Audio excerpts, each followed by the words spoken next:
Торбата Луи Витон од видеото на Лаверита, која во рацете на Боки 13 ги прошетала европските метрополи, не завршила меѓу доказите на обвинителката Вилма Русковска за рекет. Скапата брендирана чанта која доби уште поголема вредност затоа што транспортирала милион евра, јавноста ја виде дека тргнала од домот на Камчев, но каде завршиле парите се уште не се знае. Ако имало GPS, како што кажуваше Камчев во вчера објавените разговори, ќе се знаеше, но обвинителството нема такви докази. Чантата за која покажувате интерес не е дел од доказите на предметот рекет и обвинителството нема докази дека во неа бил вграден уред за следење. Имено сведокот ниту во исказ даден пред јавен обвинител, ниту пред судот не изјавил дека во чантата е вграден каков било уред. Новите бомби излекоа по сведочењата на Камчеви за рекет, но и во снимките и во исказите беше споменат екс-директорот на УБК Сашо Мјалков. А на Камчева сведочеше дека Боки 13 и кажал дека за 2 дена ќе биде притворен Мјалков, што и се случило.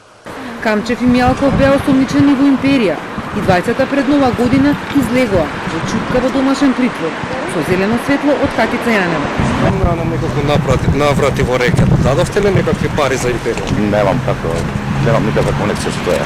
Коментар ке може?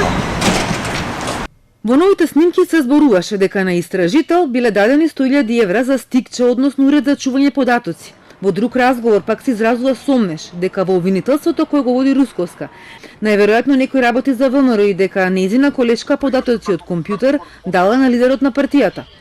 Од обвинителството не сакаат да коментираат за содржината на разговорите, ниту дали е точно тоа дека од кај нив протекувале податоци во минатото.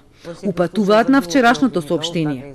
Обвинителката Русковска пред еден месец тврдеше дека записникот од сослушувањето на сведоците кои се појави во медиумите не е излезен од нејзиното обвинителство, затоа што во организиран криминал имале оригинали, а објавениот документ бил во копија.